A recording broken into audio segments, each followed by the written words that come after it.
لما تقلبي في التلاجة وما تلاقيش غير ربع كيلو لحمة او حوالي نص كيلو كلها سمينة كده، فلازم تعمليها بالطريقة دي.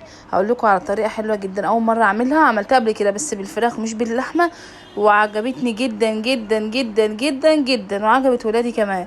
هاتي بقى طاسة كده في قلبها معلقة سمنة بلدي او اي نوع سمنة عامة، تقدري ما تحطيش لان كده كده اللحمة دسمة يعني. المهم انزلي بقى باللحمه، اللحمه بتاعتي كانت سمينه اصلا، وانزلي عليها بشعره فلفل اسود، وما تفتكسيش في التوابل، اعملي زي كده فلفل اسود وملح وورق لورا وبس، مش اكتر من كده. تقدري تحطي 7 بهارات لو عاوزه، خلاف كده لا. قلبيها بقى كده تتشوح من هنا ومن هنا وتاخد اللون الجميل اللذيذ اللي احنا بنحبه. حطي مكعبين من مرقه من الماجي، من الورق اللورا، ورقتين من ورق اللورا. وعاوزه تحطي ماجي حطي، بس لسه الماجي لسه دوره جاي يعني. الواحده بقت بجنيه ونص يا جماعه، ارحموا شويه. قلبيها بقى شويه كده في شويه التوابل، وبعدين انقليها على العين اللي جنبك. وهاتي بقى صينيه تانية، حله تانية قصدي، وانزلي فيها بتلات 4 بصلات او بصلتين 3 على حسب الكميه اللي عندك. وفي الوقت ده تكوني حاطه ميه تغلي عشان اللحمه دي هتزوديها ميه دلوقتي، تمام. هاتي بقى الحله بتاعتك كده، وقومي جايه نازله فيها بحته ليا، حته سمنه، حته اي حاجه انت عاوزاها اعمليها. بس بصراحه اللي كانت مخليه المحشي بتاعي، اللي كانت مخليه المحشي بتاعي في حته تانية خالص. قدحت بقى كده وايه بقى، شموا الريحه، لا شموا الريحه، قسما بالله سلفتي طالعه وانا بشوح بس اللحمه كده. قالت لي يا رين بنتي بتقول لي ايه الريحه اللي جايه دي وانت بتعملي حاجه؟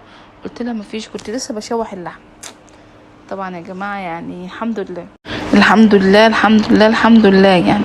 نزلت بقى بالبصل كده لحد ما دبل، وعليه قرنين من الشطه وحبه من الملح وايه، وكان الفلاش بتاع التليفون فصل. ونزلت عليه بكيسين 2 صلصه من اللي انا مفرزاها. اللي عنده صلصه يا جماعه عنده كنز في التلاجة. حافظوا على الصلصه، كيلو الطماطم ب20 جنيه، وبيقولوا هيوصل 40 جنيه. ازاي وليه مش عارفه بصراحه، يعني ازاي وليه مش عارفه الدنيا رايحه بينا لحد فين اقسم بالله. اللحمه بتاعتي بقى كده زودي لها بقى كوبايه ميه كده. هي كانت دسمه شويه عشان كده انا عملتها بالطريقه دي والله، ولو مش دسمه برضو انا واثقه ان هي تطلع جميل. نزلت عليها بقى بكوبايتين من الميه كده، وغطيتها وسبتها مع نفسها كده تغلي يعني كده وتستوي، بحيث ان انا لما احط عليها لما احطها في الحله التانية متاخدش معايا وقت، تاخد سوا الحاجات التانية، تمام. تعالوا اقول لكم ايه دلوقتي. انزلي بقى كده بمعلقتين هرسه شطه، مش حراقه او حراقه ايا كان، بس انا حطيتها لهدف واحد، ان هي تحمر لي بس الصلصه بتاعتي، لان الصلصه ما كانتش حمراء قوي. ونزلت بقى بمعلقه بمكعبين من الماجي عليها. وتعالوا بقى اقول لكم على طريقتي في بتاعه الرز بتاع المحشي دي، والله يا جماعه بتفرق جدا. غسلت كميه الرز اللي انا عاوزاها، ومعايا بصلايه مبشوره، ومعايا الخضار مقطع، ومعايا فلفل اسود وكمون وكزبره وملح وبابريكا وشطه لو عاوزه، وسنه كده من ال7 بهارات. هات الرز بتاعك وقومي جايه دي كمون، كنت نسيت احط كمون. وقمت جايه مقلبه الرز كده يا جماعه بشويه التوابل، لا في حته تانية. وتقدري تدعكي التوابل دي بالبصل، وبعدين تحطها على الرز، وبعدين تحطي الخضار. احشي بقى على كده، مش عاوزه تحطي صلصه كمان والله يا جماعه ما هتحسوا بالفرق من جمالها. هتلاقيها ريحتها تحفه كده تحفه كده، اللهم بارك زي الفل. وبعدين بقى انزلي بالصلصه بتاعتك، حطي بقى كميه الصلصه اللي انت عاوزاها. انا الصلصه بتاعتي كانت كتيره، وكمان الرز بقى معايا شويه رز عملته النهارده بقى دقيقه ورق عنب كده تستاهل بقكم.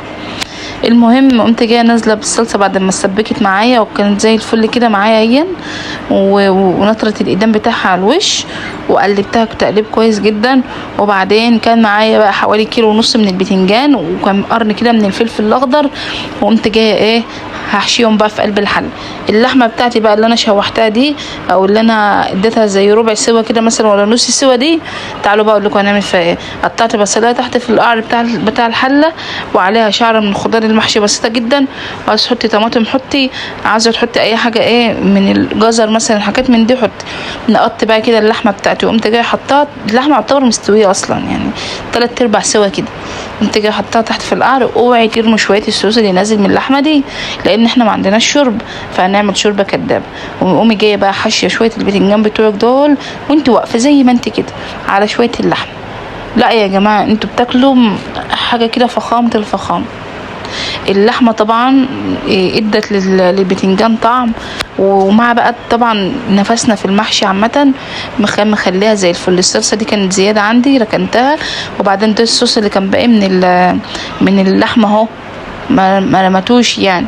قمت جايه مزوده عليه ميه وحط عليه معلقتين من السمنه البلدي كمان، وقمت جايه عامله شوربه كدابه كده مبهراها عامه يعني. شفت ايه اللي ناقصها، قمت جايه مبهراها بفلفل اسود وكمون وملح ومعلقتين كده من السمنه البلدي، وقمت جايه مقلباهم كويس جدا ونازله بهم بقى على ايه، على حله المحشي. واعملوا حسابكم ان اللحمه تحت، او لو عامله نفس الطريقه دي فراخ كده، خلي بالك عشان بتاخد يعني مساحه من تحت، وممكن تزودي انت الميه كتير وتعجن منك. بس بصراحه هو كان عامل زي الزبده السايحه النايحه في بعضها كده. غطيته بقى وقمت جايه ركناه. بعدها بقى بشويه كده الورق الفويل ده خلاه ما ينفسش حتى عن نفسه، استوى في اقل مجهود. زبده سايحه يا جماعه، زبده سايحه كده.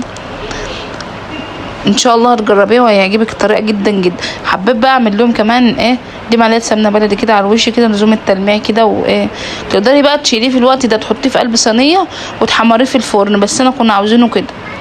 سبته بقى، اديت عليه كمان وسبته بتاع 10 دقايق، وقمت جايه ايه مغطياه وسايباه كمان. وتعالوا بقى نعمل حاجه حلوه للولاد، ما هم اكيد يعني عاوزين حاجه حلوه يحلوا بيه. تمام.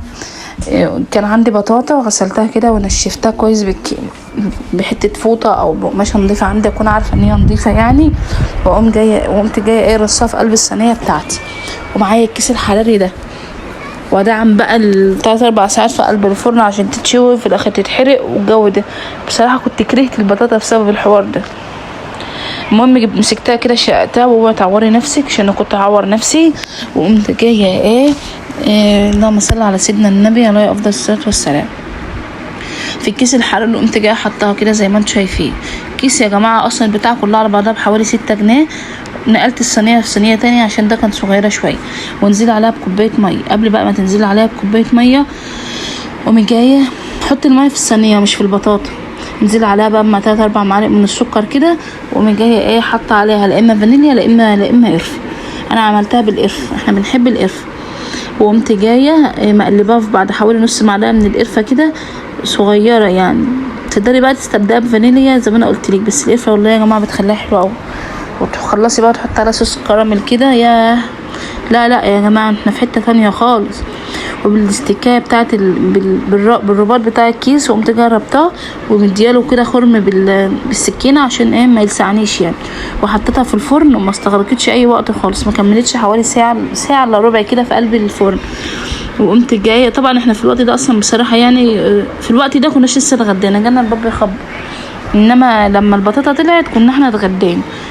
جبت بقى المحشي بتاعي وقمت جايه قلباه كده حلم بلم كده، كنتش عارفه اشيله عشان كانت سخن جدا.